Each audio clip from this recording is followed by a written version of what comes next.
जब एसआईआर का मुद्दा आपके विपक्षी दल उठा रहे हैं तो एक साथ बैठने में क्या दिक्कत है सर? क्यों नहीं गए आज? टीएमसी का कोई नेता, कोई सांसद क्यों नहीं शामिल हुआ इंडिया ब्लॉक की बैठक में? देखिए जरूरत पड़ेगी तो हम लोगों के जाएंगे, इसमें कोई बात नहीं है, लेकिन कहीं न कहीं हमारा मुद्दा आज का जो है, जो हमारे जो इशू, जो हमारे जो 40 जो एसआईआर का बहाना है और पश्चिम बंगाल को ये कब्जा करने की कोशिश है। लेकिन बंगाल में ये आपको प्राची जी मैं बोलना चाहता हूं कि चौथी बार हमारी नेत्री ममता बनर्जी बरसरे इक़्तिदार आएगी और चौथी बार पश्चिम बंगाल के 7 करोड़। मैं तो यही कह रही हूँ ना आपसे कि बंगाल में आपको अपनी ताकत का एहसास है, इसलिए इंडिया ब्लॉक की जरूरत नहीं है शायद आपको। आज आपको जरूरत नहीं लगी कि आप बैठक में कम से कम चले ही जाएं। जो मुद्दा अलग अलग उठाएंगे वो मुद्दा एक साथ भी तो उठा सकते थे ना। अच्छा सिर्फ इतना बता दीजिए, जो गठबंधन है इंडिया जो गठबंधन है, इंडिया ब्लॉक जो है, ये सब ठीक है ना इसमें, या दीदी अलग है? बिल्कुल सब ठीक है, देखिए बिल्कुल सब ठीक ठाक है, इसमें कोई बात नहीं है। हम लोग यहाँ पर एकला चलो का लड़ाई का समझिए यहाँ पर काम कर रहे हैं। हमारी नेत्री 294 विधानसभा में हम लोग अकेले चुनाव लड़ेंगे, ये स्पष्ट रूप से है। मतलब हंसने की कोई बात नहीं है, स्पष्ट रूप से हम लोग 294 विधानसभा में यहाँ हम लोग लड़ रहे हैं। यहाँ भी कंफ्यूज कर रहे हैं, अब यहाँ भी कंफ्यूज कर रहे हैं। ये ठीक नहीं है, ये ठीक नहीं है। अभी कह रहे हैं सब ठीक है इंडिया ब्लॉक में, फिर कह रहे हैं एकला चलो करेंगे। अरे एकला चलो करेंगे तो सब ठीक कैसे हो जाएगा? क्यों मौका दे रहे हैं आपके विरोधी आप पर हंसे और मौका ढूंढ ले आप लोगों पर कटाक्ष करने का? साथ दे रहे हैं धीरेन्द्र जी, केंद्र में हम लोग साथ में हैं। हाँ देखिए ये बात अभी स्पष्ट हो गया। यही कंफ्यूजन भारी ना पड़ जाए आप पर। अरे सुनिए, ये कंफ्यूजन आप पर भारी ना पड़ जाए। अब रुक जाए, थोड़ा जवाब ले लेती हूँ। धीरेन्द्र जी, जवाब विपक्ष को चिंता है बीएलओज की, विपक्ष को चिंता है वोटर लिस्ट की, फंडामेंटल राइट, संविधान, वोट काटना, सारी बातें विपक्ष कर रहा है, तो क्यों ना उठाए इन मुद्दों को? पहले तो सहयोगी एक दूसरे का करें। बिहार के चुनाव में देखा कि 243 में 253 सीटों की लड़ाई लड़ी। अभी देखिए इंडिया ब्लॉक की आप बात कर रहे हैं, अब लगता है कि ब्लॉक में ब्लॉकेज आ गया है, एकला चलो का नारा दे रहे हैं। तो जिस तरह से ये लोग मुद्दे, और फिर एसआईआर का मुद्दा तो ममता दीदी ने 3 दिसंबर 2009 को सदन में तत्कालीन रेल मंत्री के रूप में कहा था कि इंटेंसिव इसका होना चाहिए रिवीजन, और इन्हीं की बातों को चुनाव आयोग ने माना होगा। राहुल गांधी जी ने महाराष्ट्र के समय में आवाज उठाई थी तो महाराष्ट्र में हुआ।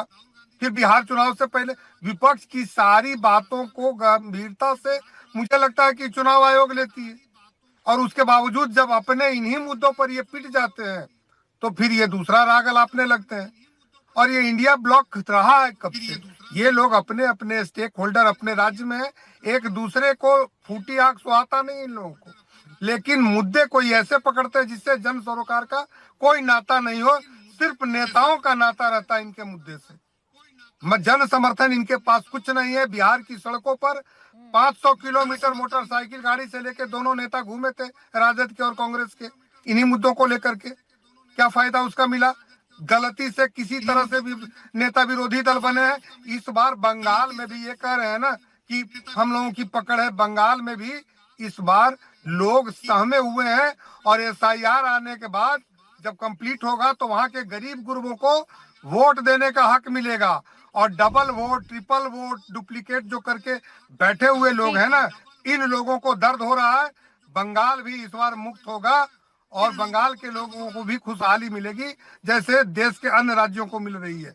ये गलत तरीके से सरकार। इस बात का जवाब सुबोध जी और भुवन जोशी जी आपसे एक एक करके लूंगी। सबसे पहले सुबोध जी आपसे लूंगी, बताइए जो कह रहे हैं धीरेन्द्र जी, इंडिया ब्लॉक में किसी तरीके का कोई ब्लॉकेज आ गया है क्या?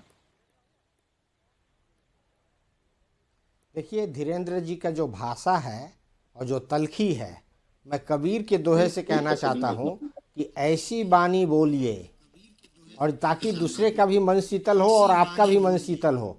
इलेक्शन जीत जाने के बाद लगातार जिस अभद्रता से आप अपोजिशन को टारगेट कर रहे हैं धीरेन्द्र भाई, थोड़ा सा अपना इंटरनल झांक कर भी देख लेना चाहिए। यही 2020 का चुनाव था ना आपका, यही गठबंधन था ना आपका। आप कहाँ गए? आप फिर अब देखिए आपके बीच में हम बोले नहीं ना, आप प्लीज शांत रहिए। और जहाँ तक बात रही माननीय प्रधानमंत्री जी की ड्रामा की, देखिए ड्रामा किसे कहते हैं प्राची? आप देखिए कृषि कानून पास हो गया पार्लियामेंट से बिना डिबेट डिस्कशन के, रोड पे हंगामा हो गया, 700 किसानों का शहादत हो गया, कानून वापस आ गया, ये ड्रामा है। हायर एजुकेशन बिल पास हो गया और पास होने के बाद कोई डिबेट डिस्कशन नहीं है। अब जो है HECI higher education commission of India का बिल जो लाया जा रहा है, 1, 2, 3 न्यूक्लियर एग्रीमेंट, इन्होंने विरोध किया मनमोहन सिंह के समय, सरकार गिराने की बात है। अब नहीं बोलेंगे, न्यूक्लियर बिल ले जा रहे हैं, ये ड्रामा है, पर बात नहीं करेंगे, ड्रामा है। अरे एक जवाब तो दे ही देते ना, एक जवाब भी तो देना था, एक जवाब दे देते तो ज्यादा बेहतर होता।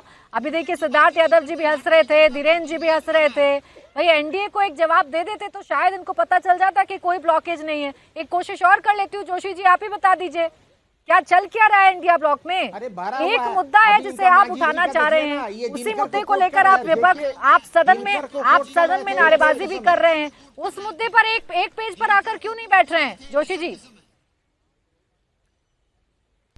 देखिए जिनके घर शीशे के होते हैं वो दूसरे घरों में पत्थर नहीं मारते। ये इनका बर्ताव है। और कहना चाहता हूँ इंडिया गठबंधन एक बात है, आज जो बीएलओ की जो हत्या हुई है, मैं हत्या कहूँगा, आत्महत्या नहीं, हत्या हुई है, ये मैं निश्चित तौर पर कहना चाहता हूँ। आज इनके गले की फांस बनी है।